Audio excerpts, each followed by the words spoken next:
Finally, ladies and gentlemen, the moment we have been waiting for has arrived. With this, ladies and gentlemen, we have our first speaker for the day today, being high performance leadership expert from Australia, Mr. Craig Johns, who will be talking about atomic pressure and how we turn our high pressure moments into performance success. A little about Craig. Craig is a 10x national champion, international coach, and CEO, turned high performance leadership expert who helps to decode energy and pressure. Craig believes that energy is the number one currency in leadership. Wow, that is an inspirational quote by Craig. Please join me in welcoming our first speaker for the day today, Mr. Craig. Over to you, Craig. Excellent. Can I just get you to unshare? Thank you. When Colonel Paul Gibbets Jr. ejected Little Boy, 80,000 people were killed instantly.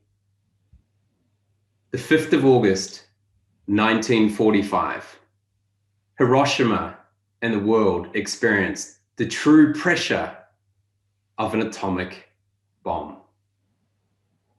Now, in life, we all have our mini atomic bomb moments, and hopefully they're not as cruel or as harsh as the atomic bomb. But what was fascinating is that little boy was only 3 meters long and 70 centimeters wide. But it created such big havoc. You know, when we think about atomic and the small particles that build up, that energy that exploded over Hiroshima was monumental. Put a yes in the chat if you're a parent who has had a little boy or a little girl. Who has seen a little boy spontaneously combust in the supermarket? You know, their own mini atomic bomb moment. You know, when was the last time you felt like an atomic bomb had just gone off inside of you because the pressure was building up so much on the inside of you? You know, it could be a parent who's snapping at your child, or a speaker who freezes on stage, or an athlete that's choking when they're coming up for a high performance moment. Or maybe even a leader who's reacting for no apparent reason. Or it may even be yourself telling another colleague where to go. Those atomic bomb mini moments can have a huge effect on yourself and on other people. Let's go back to New Year's Day 2020. You know, what were your plans? What were you thinking about doing in the year of 2020? Pop it in the chat. What was your big plan for 2020? I know mine was a lot of traveling around the world, but that's all changed very quickly. You know, we live in a world right now where pressure has shifted and changed in our lives. The energy we have is changed. The things that we have been able to do so freely have become such a challenge to do. Now, when you hear atomic, what is the first thing that comes to mind? I want you to put in the chat. When you first hear the word atomic, what's the first thing that comes to mind? Pop it in the chat there. Bomb, Hiroshima, energy, destruction, energy, huge energy, bomb, disaster. What's fascinating is atoms are very small in nature. You know, in fact, atom comes from the Greek word for indivisible. You know, it was once thought that atoms were the smallest thing in the universe. However, we have learned later that quarks are even smaller. What is fascinating, as humans, we have the same characteristics as atoms. You know, atoms are made up of positive, you know, protons, positive energy, and they also have neutral and negative electrons as well. Human can be either positive or negative, or even neutral in nature. Have you experienced, when you experience high levels of pressure, it's either a result of many small moments that add up, like atoms, many small atoms come together to create a big atomic bomb, or there's one spontaneous high pressure moment where you explode, or even when two people collide in an argument or disagree on something under pressure. The word atomic relates to power that is produced from energy that is either released through a couple of different ways. Now, the first one is fissure, where atoms spontaneously split at the nucleus. It's like when we snap, we react, we freeze, without even being taunted. Then there's another fissure way that an atom can create huge power or huge energy released. And that's when two atoms collide with one another. As we mentioned, two people having an argument, a Barney, a disagreement. Think back to Christmas time in your families. How often do two people collide with each other with varying points of view? And then there's fusion. Fusion where atoms combine to form something heavier. You think about in your business setting, when two people come together, or three or four, and next minute you've got a coup inside your organization. It's like double trouble where atoms are fusing. So as you can see, the properties of atoms are very similar to that of human beings. You may even notice that in your own life, that pressure builds when something is taken away from you, or you butt heads with someone under pressure, or you put too many things on your plate and it just keeps adding up. What's fascinating in life is that we are always told that pressure should be avoided or reduced. We should have an aversion to pressure, when in fact, we should be leaning into pressure. Reason why? Pressure is not an external thing. Pressure is 100% internal. You create your own pressure. It's a conscious decision. It's a choice. It's a story we make up inside our head. Yes, there are external stimuli or things that challenge us, but it only becomes pressure when we allow it. I've found that when you understand atomic pressure, you realize why pressure wins when performance matters. And today, I'm going to share with you the 5 principles of atomic pressure to prevent your own or the team that you lead's atomic bomb moment. Now, atomic pressure is all about managing the minute pressure for high performance and preventing the extreme pressure moments in life. Those ones where we kind of look back and go, oh, I wish I hadn't have said that. Or I wish I hadn't have worked so much that the pressure built up that now I'm sick. Or I wish I hadn't snapped at my 3-year-old boy who's just had his own little atomic bomb moment in the supermarket. The Yerkes-Dodson law uses the inverted U theory to explain performance versus pressure. It's a bell curve, right? So it's a bell curve. Now, when we have low, so if we have on the vertical axis, we have performance, and on the y-axis, we have pressure. Now, if we have low pressure, we also have low performance.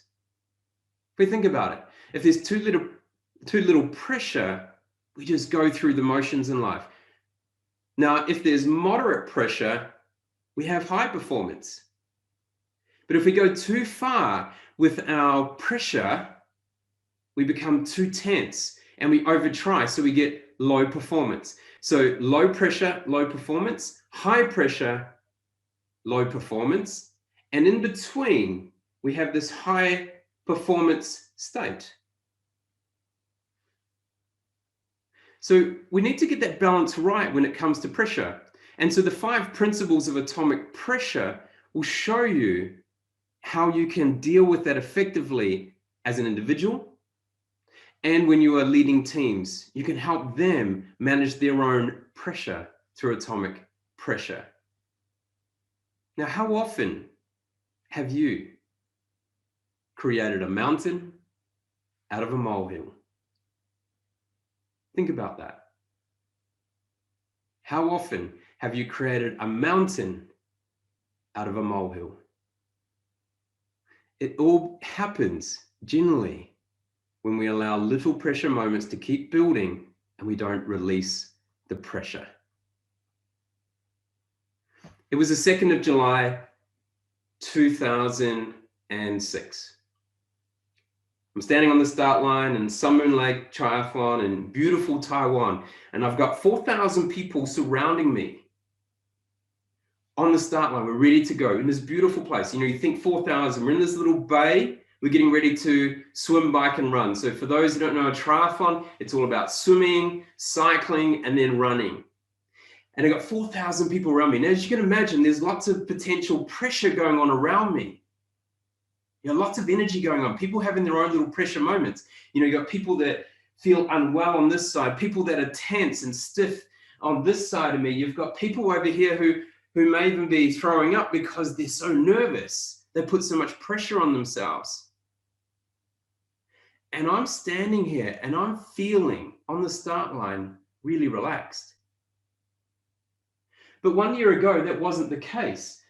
You know, I had my own pressure moment. And I learned a really valuable lesson. You know, I was one of those people standing on the start line, ready to go, I thought, but I was put too much pressure on myself. I thought that after 4 years away from triathlon that I could compete at a world championship level again. But I wasn't ready.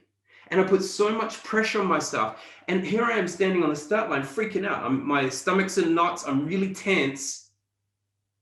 And instead of being one of the first swimmers and athletes to go around the course, I actually kept dropping backwards. I kept going further back in the race. You know, for me, I was normally always one of the top swimmers out of the water and then on the bike. But here I was 15th out of the water. And then as we started cycling, I got further and further back. And I actually got to the point on the run for a 2-hour race, which I can normally finish quite comfortably and at a really fast pace. I actually had to walk. And for the first time in my life, I got beaten by a female. Now, don't get me wrong, there are a lot of very good female triathletes, but for someone who competed at world champs, that was pretty hard to take. But here I am on the start line. And so what I had learned at that point was the first principle of atomic pressure.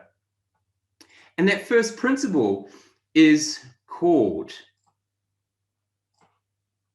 release the pressure valve.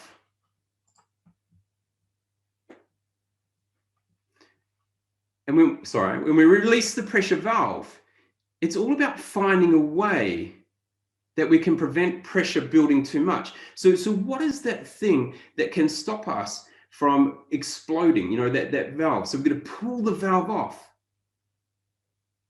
And for me, it was something really simple. And so I'm going to share that with you. You know, a pressure valve is something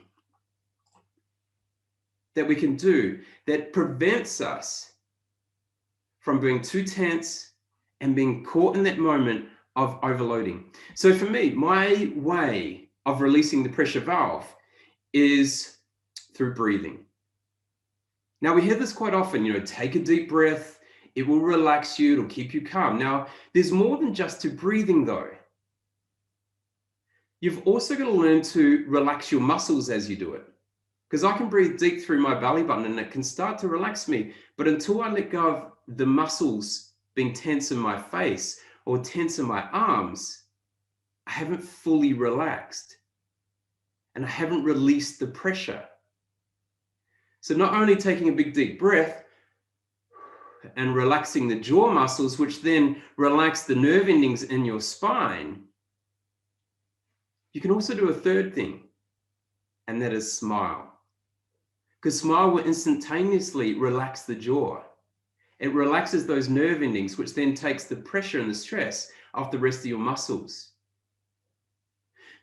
And that was fascinating for me, but you can also do this in a different way. It might be going for a walk, changing scenery. It might be an affirmation, some positive affirmation that you use. But for me, it was that breathing exercise. Now, back in this race, we talked about 4,000 competitors, so needed to get off that start line quickly. So I dive in, I start swimming, and I'm sitting in third place, and I'm really comfortable, like I'm enjoying where I am in the swimming race. There's two people out in front, but I wasn't concerned. I was in a good state. I was in a great performance state. And as I come out of the water, the 1,500 meter swim, and I get out and I grab my helmet and I start to cycle and I get on my bike, I start to reel in the two athletes that are in front of me. And in the 40-kilometer bike, I caught them after 10K. But this is really, really interesting thing happens. I felt really good. But what I would do is I'd go to the front of the two athletes. I'd stay there for a short time, put the pressure on a little bit. So I'd increase the speed, increase the power, and then I'd drop to the back. And for them, they thought that I was really tired. So then the next time I go to the front and I'd go stay there for longer, I would put more pressure on, and I could start to hear the steam rising behind me as they started to get more tired. And then the more I did it, you could hear them struggling each time. Now, you see in a cartoon, like a metal car or a plane, like Goofy, right? And you see when they're really when it's struggling to take off and it starts to vibrate and it's got resonance going when it's trying to go fast and get off the ground and flying along. And then next minute you start seeing pop rivets flying off the plane. Well, this is what was happening with the athletes every time I applied more pressure. And so as I'm there, applying more pressure, I could hear the steam rising as they started to huff and puff, and then the pop rivets fly as they dropped off the back. Now I came into transition and to get ready for the run, and I had a 90-second lead. And coming into that transition, what I had done is I had done something really fascinating. I had done the second principle of atomic pressure. And that second principle was turn the pressure tap. So I was turning it on and turning it off. I was applying pressure to them. Now, I can do that for myself. For me, I had total control. I could turn my pressure tap on, increase the pressure, or I could turn it off. And for the athlete, for your team, like say if you lead people, you can also learn to turn the pressure tap on or turn it off. So that is the second principle of atomic pressure. And it's really valuable. So we're going to do, sorry, it's going to come out of here. And so now I'm in transition, and thinking about that pressure tap, there are two ways to think about this. Now, if you have a task that's really simple, if you want people to perform, you need to turn the pressure tap on. You need to increase the pressure. If it's a complex task, then you need to turn it off or decrease the pressure. Okay, simple, turn it on. Complex, turn it down. So that is the pressure tap. Now I'm back in the race, and here we are. I'm running out. I've got a 90-second lead, and I'm sprinting down. And when you've got 4,000 athletes, you've also got 10,000 spectators. So you can imagine the noise. You can imagine the people around you as you're racing along. And when you think about 10,000 spectators in Taiwan, they're not going to be cheering so loudly for the foreigner. They're going to be cheering for their own people. So as I'm running along, I could feel, Jayo, Craig, Jayo, good, good. And I could hear them yelling out to me, and that was nice. But as we started going around the 4 laps, we got more and more people on there, and I could hear the noise getting louder as the runners from Taiwan and Asia started getting closer to me. And I needed to deal with that external challenge of all this noise. Now, I could have let the pressure get really big on me. But instead of doing that, I used the third principle of atomic pressure. Create the pressure shield. Now, by creating a pressure shield, I was able to block out the external stimuli, the challenges. So internally, I had quite low pressure. However, externally, people would think that there's a whole lot of pressure going on. And this is what athletes and high performers do really well. They're able to simplify things and create a pressure shield. Now, by creating a pressure shield, we can think about simple things. Now, for me, my simple thing was a mantra. It was a 3-word mantra that I used to control the controllables, to reduce tasks and workload. So, and it was so important. And my pressure shield was free your mind. 3 words, easy to remember. It's a mantra, free your mind. So as stimuli, information was coming into me, I would free my mind and let it go straight through. Now that's going really well. Now have a think. Have you got a pressure shield? If you have, pop it in the chat. Now, as we're closing in at the end of the race, we've got these athletes, they're chasing me, they're closing in, they're faster runners than I am. We're getting down 1 kilometer to go, and they're now within 20 seconds. The race is heating up, the pressure's coming on. And as I'm coming into the last 1 kilometer, I knew I needed one more exertion, one more pressure moment for my participants who are behind me, who are chasing me. But I needed some stimuli to boost my energy and to sprint forward towards the end. So I then had to create an adrenaline rise or adrenaline rush. So what I did is I created the next principle of atomic pressure. And this principle is called enable the pressure magnet. So I needed to turn the pressure on. So what I did is I allowed the noise of the 10,000 people and 4,000 competitors as the athletes were chasing me to enable the pressure magnet. I needed to turn the pressure magnet up and get the adrenaline flowing so I could sprint towards the finish line. Now, by doing that, what I did is I actually created a strong pressure moment for my competitors. And that pressure moment put so much pressure on that as I took off, as I put that sprint in, they started to fall back. That was my pressure moment. You know, and you can use pressure moments in your work, in your life, by increasing significance, increasing urgency, increasing key targets, shortening a deadline, or maybe even adding responsibility. So what is your cue word to know when to turn your pressure magnet on? For me, it was as simple as 2 letters: go. I only used it once in every race, and I had to time it right. But what is your one word that increases your arousal, that gets you up into that moment where you can perform at your best, when you need to turn the pressure up? Now, as I'm going down, I cross the finish line, and when you've got 4,000 competitors and 10,000 spectators, there's a lot of noise going on, and there's a lot of media. And as I'm standing there, the race only took 1 hour 55, but I had 2 hours 15 of media interviews. There's a lot, right? All I want to do is lie down and have a rest, but I've got all this media. But I started to reflect during that time around the importance of pressure. It wasn't as though you needed to avert it or run away from pressure. You actually need to own pressure. And that's where I learned the 5th principle of atomic pressure, where we lean into, and apologies, just came out of that, where we lean into pressure. Now, if for anyone out there who knows the All Blacks are the greatest winning sports team in the world. They're a rugby team from New Zealand.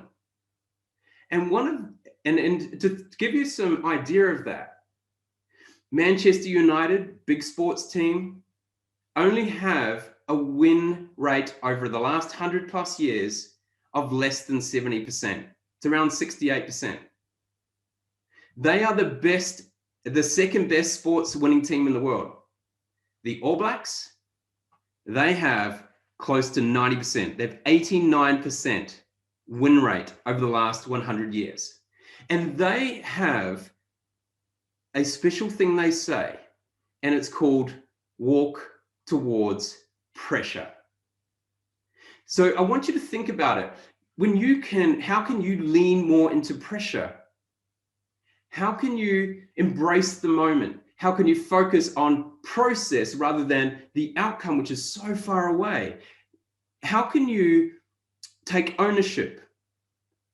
How can you simplify something so that you have more control over your pressure? It's an internal thing. It only affects your performance if you neglect it. So those 5 principles again. Number 1, release the pressure valve. Number 2, turn the pressure tap. Number 3, create the pressure shield. Number 4, enable the pressure magnet. And number 5, lean into pressure. What action will you take to not only own your atomic pressure, but the atomic pressure of the people that you lead? This is the future of leadership. It's not avoiding pressure. It's about leaning into pressure and taking control of it. Because when you have high pressure moments, you need to turn them into performance success by leaning into pressure with atomic pressure. Thank you very much. Thank you, Craig. That was fascinating and a lot of learning from your session, where we learned about how to the 5 steps, the 5 principles you spoke about: releasing the pressure bar, turn pressure tap, create pressure shield, enable the pressure magnet, and lean into pressure. Thank you so much for that wonderful session. I hope my audience has also loved it. And thank you so much for joining us, Craig.